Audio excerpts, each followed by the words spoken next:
Kalau kita bicara soal kita ganti Kapolri, kita ganti Kapolda, kita ganti kepala Bulog, kita ganti Dirut Pertamina, penggantinya korupsi nggak? Korupsi juga. Kenapa? Karena sistemnya memungkinkan mereka untuk korupsi. Yes, makanya kita ini bicara ini. Tadi saya lihat di TV, saya sedih sekali melihat anggota DPR bicara seperti bicara pada anak kecil. Tidak ada visi bahwa kita ini harus perbaiki sistem. Kenapa? Kalau kita mati, anak cucu kita itu terjamin oleh sistem, bukan oleh manusianya.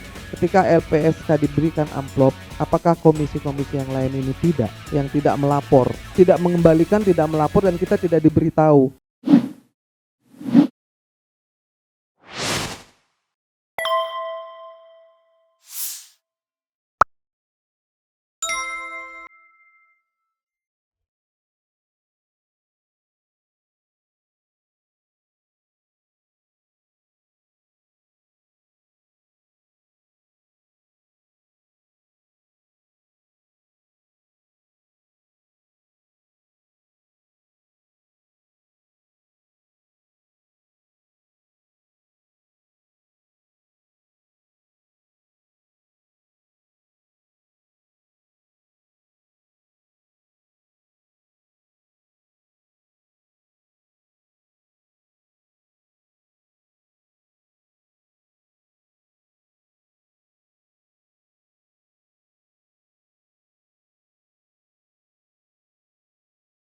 Nah, alasan kenapa mendirikan itu karena memang ini mengkonfirmasi apa yang dibilang oleh Abang Abdullah.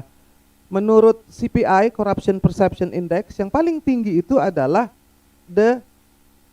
aparatur penegak hukum dari tiga serangkai itu: kepolisian, kejaksaan, dan kehakiman.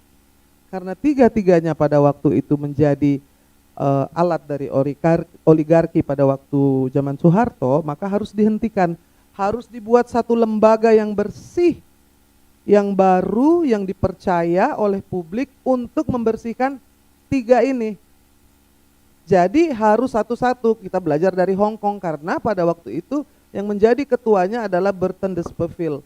Dia adalah komisioner Scotland Yard yang mendirikan ICAC Hong Kong, lalu di Australia, di Singapura, dan beberapa di negara Commonwealth, termasuk yang di Indonesia. Jadi usulan pertama adalah bagaimana memberantas korupsi di kepolisian. 1973 kepolisian di Hong Kong itu sama buruknya dan sama busuknya dengan kepolisian kita. Lebih parah lagi, itu sampai pimpinan kepolisiannya itu dikejar sampai ke Amerika Selatan karena korupsi. Tapi ditunjukin bahwa yang namanya jenderal juga bisa dihukum. Jadi tidak ada impunitas. Itu kan yang kita khawatirkan, ya kan. Ini kan sepertinya Polri ini impunitas. Saya menggarisbawahi yang dikatakan oleh Bang Kamarudin dan Bang Abdullah tadi. Kalau impunitas ini kemudian terjadi, maka orang akan hilang kepercayaan, ya kan Bang. Ada laporan tidak ditanggapi. Sementara dalam menghadapi korupsi itu ada tiga hal. Kalau di Batak itu ada dalihan natolu. Di dalam korupsi ini ada tiga pilar yang sama pentingnya. Yang nomor satu adalah penegakan hukum, nomor dua itu adalah prevention, perbaikan sistem, yang ketiga itu adalah pendidikan publik. Tiga-tiganya sama pentingnya.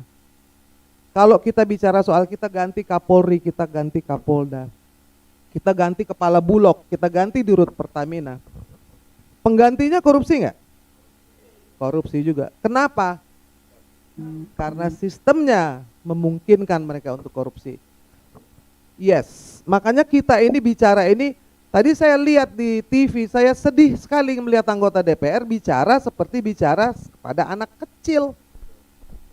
Tidak ada visi bahwa kita ini harus perbaiki sistem. Kenapa? Kalau kita mati, anak cucu kita itu terjamin oleh sistem, bukan oleh manusianya.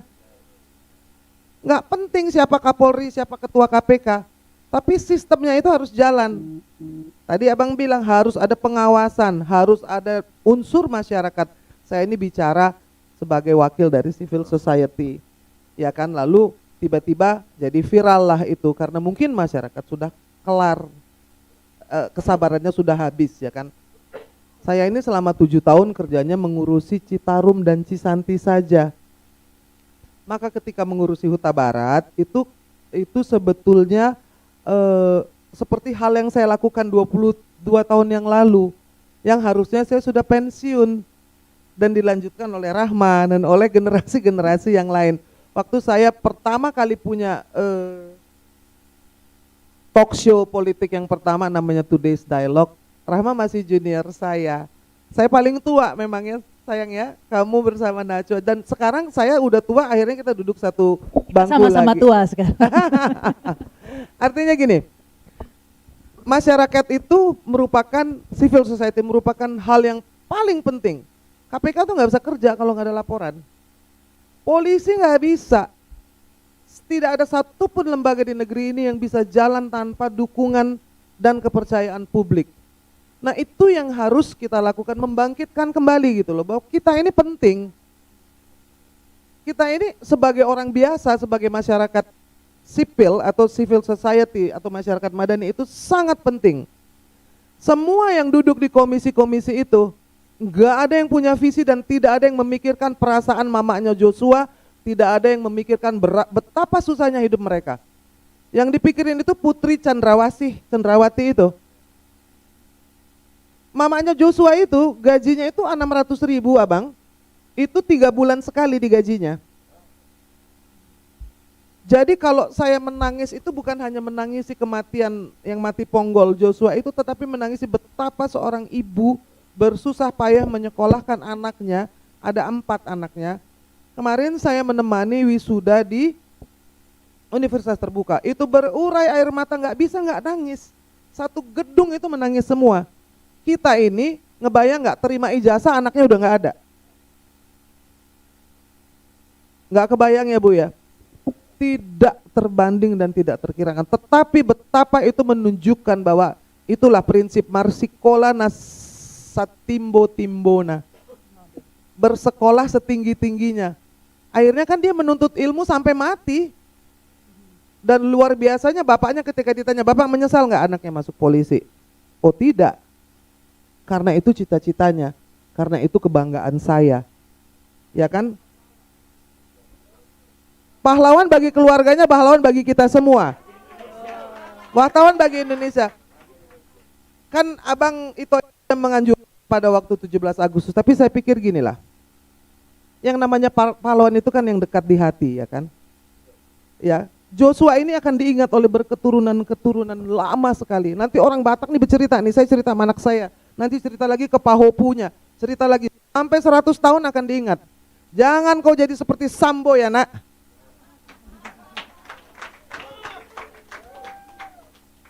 Lalu sekarang ada yang protes, bagaimana dengan anak-anaknya? Aristoteles mengatakan bahwa warisan yang terbaik yang bisa kita berikan kepada anak cucu kita adalah nama baik.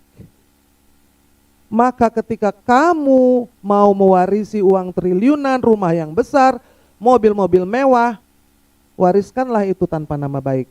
Dan jangan komplain kalau anaknya dibully, karena itu pilihan. Ketika kita memilih untuk mewariskan nama baik, maka kita tidak perlu naik Lexus sampai 4 dan punya uang triliunan dong. Menurut saya orang kalau punya uang 1 triliun aja udah gak manusiawi. Tapi itu menjadi biasa.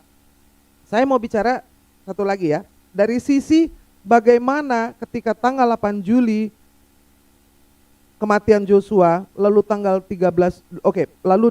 Juli malam mengadu kepada penasehat ahli Kapolri yang namanya Fahmi Alamsyah yang kemudian membuat senario, lalu senario itu dan narasi itu dinyanyikan beramai-ramai, ya kan? Tanggal 13 Juli itu ada rapat di Polda Metro Jaya. Kalau kau bunuh orang tanggal 8, 5 hari kemudian tiba-tiba bikin rapat di Polda, mungkin gak sih? It doesn't make sense. Jadi bukan hanya korupsi uang atau korupsi power saja, tetapi ini institusinya juga dikorup tadi yang menggarisbawahi yang dibilang oleh Bang Abdullah ya. Ini yang terakhir. Ketika dia tanggal 13 Juli itu mengundang, itu pelecehan terhadap seluruh institusi kepolisian yang dipakai untuk rapat. Oke, kita tanya dulu yang diundang siapa? Nomor 1, LPSK. Nomor 2, Komnas HAM, nomor 3 Komnas Perempuan, nomor 4 Kompolnas, nomor 5 LPAI. Diundang oleh Sambo, LPSK itu diberi amplop tebalnya 1 cm, amplop coklat. Saya nggak tahu isinya Presiden Amerika yang sudah mati atau Presiden Soekarno, ya kan. Apapun itu adalah gratifikasi suap yang dilakukan terang-terangan tanpa tedeng aling-aling depan semua orang. Itu terjadi kemarin saya bicara di TV One dengan Ibu Susi dari LPSK. Ya betul, kan kita nih teman-teman dari civil society, dari wartawan bingung ketika Putri Chandrawati minta perlindungan dari LPSK. Bang Kamarudin tanya, berlindung dari siapa? Sudah matinya yang difitnah itu. Tahu nggak berlindung dari apa? Minta perlindungan dari pemberitaan media yang kemungkinan menyerang. Saya bilang, loh, ini melecehkan, ini kan lembaga negara, dibayar kalian itu untuk melindungi saksi korban, bukan untuk melindungi dari pemberitaan-pemberitaan yang negatif. Jadi uang itu diberikan agar supaya tidak ada pemberitaan yang negatif mengenai Putri Sambo. Itu emang bisa? Saya nggak tahu. Mungkin ada media mainstream atau siapa yang bisa tolong ya, saya kasih amplop nih, jangan tulis yang jelek-jelek tentang saya ya. Gitu. Tulis bahwa saya cantik jelita, saya baik hati, bahwa saya ini sebenarnya baik sama semua berapa orang. Hari pertama itu pemberitaan media sudah agak memang berbau pelecehan saja begitu kan, nggak mengkritisi. Iya betul. Netizen yang mengarahkan kemudian untuk mengkritisi kan. Iya, ada beliau ini juga yang teriak-teriak bahwa ini bukan tembak menembak, ini adalah pembunuhan berencana. Jadi itu saya bicara kronologis. Nah, pertanyaan saya adalah ketika LPSK diberikan amplop, apakah komisi-komisi yang lain ini tidak? Yang tidak melapor, tidak mengembalikan, tidak melapor, dan kita tidak diberitahu. Mungkin nggak Bang? Ini lagi rapat gini saya kasih aqua untuk Abang, tapi yang 4 di sisi kiri dan kanan tidak diberi. Nggak dapat goodie bag ya? Yes, nggak dapat goodie bag. Jadi pertanyaannya itu kan seolah, saya selalu bilang kita ini seolah-olah rakyat Indonesia ini dianggap seperti kera. Karena apa-apa itu harus betul-betul ada bukti yang bukan pisang. Harus wah belum tentu gitu kan, jawabannya belum tentu. Mungkin cuma LPSK saja yang dibelikan, yang lain tidak. Kan itu nggak masuk akal. It's not logical. Jadi yang diajukan itu bertentangan dengan logis kita. Kalau saya pikir kalau ada satu yang diberikan maka semua diberikan. Lalu belakangan ada yang namanya Kak Seto ribut menghampiri Makobrimob dan mengkhawatirkan anaknya Sambo. Ya kan? Saya punya banyak anak asuh di Citarum loh Pak, Abang. Anak asuh itu mereka stunting, mereka miskin, mereka tidak sekolah, mereka kurang gizi, dan tidak pernah ada satupun dari KPAI atau orang yang menanyakan bagaimana anak Citarum itu bisa hidup dengan sehat saja. Jadi saya pikir ini adalah satu the organized crime, bahwa corruption itu saya sepakat tadi dengan beliau berdua ini, kita juga harus mengawasinya. Dan yang namanya ini seperti Trinity jadinya, kepolisian, kejaksaan, dan kehakiman itu tidak bisa dilepaskan. Iya kan, kalau kita lolos dari kepolisian, kan Abang Kamarudin dan rekan-rekan ini selalu bertindak, ini jangan sampai jadi pengadilan sesat, karena konstruksinya sesat. Iya kan, pertama tidak bisa, kedua tidak bisa, sekarang kita jelas. Ini ada tersangka, ada 83 orang, makanya ini bukan oknum lagi, ini gerombolan. Lalu soal Satgas Merah Putih yang mesti harus tuntas. Bagaimana bisa rapat di Polda Metro Jaya, emangnya itu kantor untuk pembunuh, mengundang seluruh lembaga negara dan memberikan perintah kepada mereka untuk melindungi keluarganya dan istrinya. Saya pikir itu tidak adil untuk kita, bangsa Indonesia. Saya pikir itu dari situ kita bisa belajar bagaimana supaya runut melihat kronologisnya dan melihat bagaimana kaitannya dengan tiap-tiap lembaga-lembaga itu, dan juga kepada wakil-wakil kita terhormat yang sekarang sedang bersidang di parlemen. Karena sebetulnya kita adalah pemilik kedaulatan yang tertinggi. Saya Ya, selalu tepuk percaya. tangan untuk Bu Irma Vox Populi, Vox Dei. Huta Barat. Terima kasih. Terima Assalamualaikum kasih. warahmatullahi wabarakatuh. Waalaikumsalam warahmatullahi wabarakatuh. Terima kasih Bu Irma.